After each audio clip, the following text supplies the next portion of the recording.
बहू कहाँ मर गई? अंदर से आवाज आती है। जिंदा हूँ माँ जी।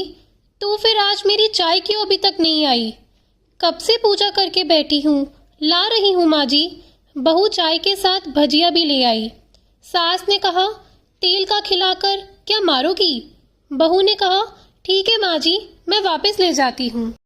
सास ने कहा, रहने दे, अब बना दिया है तो खा लेती हूँ। सास ने भजिया उठाई और कहा, कितनी गंदी भजिया बनाई है तुमने।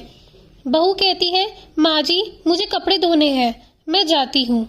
बहू दरवाजे के पास छिपकर खड़ी हो जाती है। सास भजिया पर टूट पड़ी और पूरी भजिया खत्म कर दी। बहू मुस्कुराई और काम पर लग गई। दोपहर के खाने का वक्त हुआ। सास ने फिर आवाज लगाई, कुछ खाने को मिलेगा? बहू ने आवाज नहीं दी। सास फिर चिल्लाई, भूखी मारोगी क्या? बहू आई सामने, खिचड़ी रख दी। सास गुस्से से, ये क्या है? मुझे इसे नहीं खाना, इसे ले जाओ। बहू ने कहा, आपको डॉक्टर ने दिन में खिचड़ी खाने को कहा है, खाना तो पड़ेगा ही। सास मुंह बनाते हुए, हाँ तू मेरी माँ बन जा। बहू फिर मुस्कुराई और चली गई। आज इनके घर पूजा थी। बहू सुबह 4 बजे से उठ गई। पहले स्नान किया, फिर फूल लाई, माला बनाई, रसोई साफ की, पकवान और भोजन बनाया। सुबह के 10 बज गए। अब सास भी उठ चुकी थी। बहू अब पंडित जी के साथ भगवान के वस्त्र तैयार कर रही थी। आज ऑफिस की छुट्टी थी, इसीलिए उनके पति भी घर पर थे। पूजा शुरू हुई। सास चिल्लाते हुए, बहू ये नहीं वो नहीं। बहू दौड़ी दौड़ी आती और सब करती। अब दोपहर के 3 बज गए थे। आरती की तैयारी चल रही थी। पंडित जी ने सबको आरती के लिए बुलाया और सबके हाथों में थाली दी। जैसे ही बहू ने थाली पकड़ी, थाली हाथों से गिर पड़ी। शायद भोजन बनाते हुए बहू के हाथों में तेल लगा था, जिसे वो पोंछना भूल गई थी। सारे लोग तरह तरह की बातें करने लगे। कैसी बहू है, कुछ नहीं आता, एक काम भी ठीक से नहीं कर सकती, ना जाने कैसी बहू उठा लाए। एक आरती की थाली भी संभाल नहीं सकी। उसके पति को भी गुस्सा आया, पर सास चुप रही, कुछ नहीं कहा, बस यही बोल के छोड़ दिया, सीख रही है, सब सीख जाएगी धीरे धीरे। अब सबका खाना परोसने जाने लगा। बहू दौड़ दौड़ के खाना देती, फिर पानी लाती। करीब 70-80 लोग हो गए थे। इधर 2 नौकर और बहू अकेली, फिर भी वह सारा काम बहुत ही अच्छे तरीके से करती। अब उसकी सास और कुछ आस पड़ोस के लोग खाने पर बैठे। बहू ने खाना परोसना शुरू किया। सबको खाना दे दिया गया। जैसे ही पहला निवाला सास ने खाया तो उसकी सास ने कहा, तुमने नमक ठीक नहीं डाला क्या? एक काम ठीक से नहीं करती, पता नहीं मेरे बाद कैसे घर संभालेगी। आस पड़ोस वालों को तो जानते ही हो ना, वो बस बहाना ढूंढते हैं नुक्स निकालने का। फिर वो सब शुरू हो गए, ऐसा खाना, ऐसी बहू है, ये वो वगैरह वगैरह। दिन का खाना हो चुका था। अब बहू बर्तन साफ करने नौकरों के साथ लग गई। रात में जगराता का कार्यक्रम रखा गया था। बहू ने भी 1-2 गीत गाने के लिए स्टेज पर चढ़ी। सास जोर से चिल्लाई, मेरी नाक मत कटा देना, गाना नहीं आता तो मत गा, वापस आ जा। बहू मुस्कुराई और गाने लगी।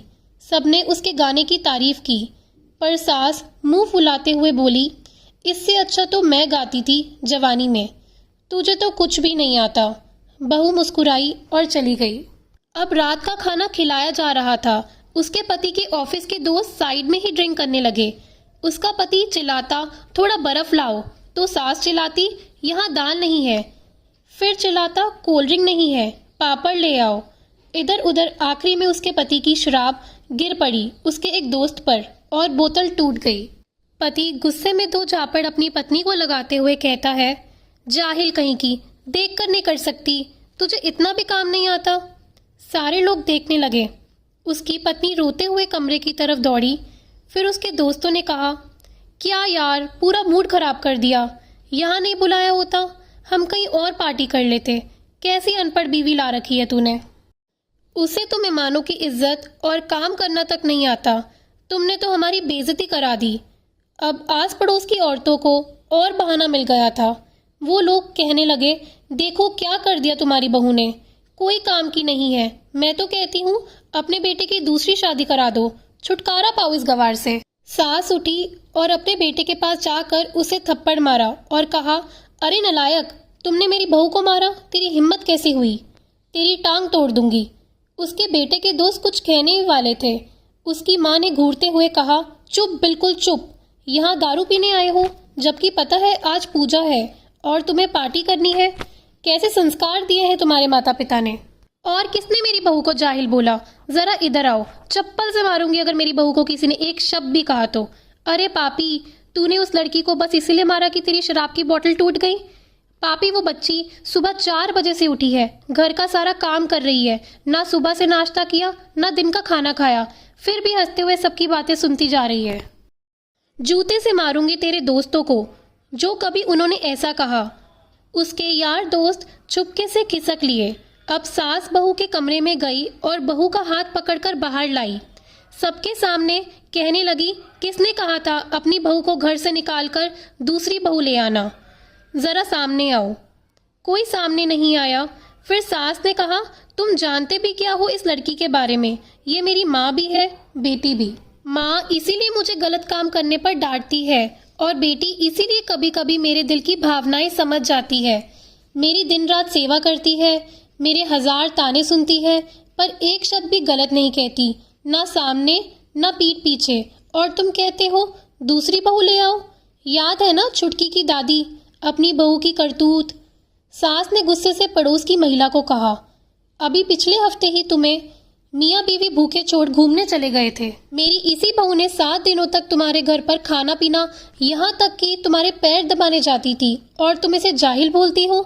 जाहिल तो तुम सब हो जो कोयले और हीरे में फर्क नहीं जानते। अगर आइंदा मेरी बहू के बारे में किसी ने एक लफ्ज भी बोला तो मुझसे बुरा कोई नहीं होगा, क्योंकि ये मेरी बहू नहीं, मेरी बेटी है। बहू सिसकियां लेते हुए फिर कमरे में चली गई। सास ने एक प्लेट उठाई और भोजन परोसा, बहू के कमरे में खुद ले गई। सास को भोजन लाते देख तो बहू ने कहा, अरे माँ जी, आप क्या कर रही हो, मैं खुद ले आती। सास ने प्यार से ताना मारते हुए कहा, डर मत, इसमें जहर नहीं है, मार नहीं डालूंगी तुझे। तुझे नई सास चाहिए होगी, पर मुझे अभी भी तू ही मेरे घर में बहू चाहिए। बहू ने अपनी सास को रोते हुए गले से लगा लिया। सास भी रो दी पहली बार और कहा, चल खाना खा ले। फिर मजाक करते हुए कहा, फिर मेरे पैर दबाने चले आना, और ये ख्याल मन में मत लाना कि सास पैर बोलती है, किसी दिन मैं इसका गला दबा दूंगी, क्योंकि कभी मैं भी यही सोचती थी। दोनों खूब हंसने लगती हैं। इस कहानी से हमें ये शिक्षा मिलती है, कुछ रिश्ते बहुत मीठे होते हैं, बस बातें कड़वी होती है।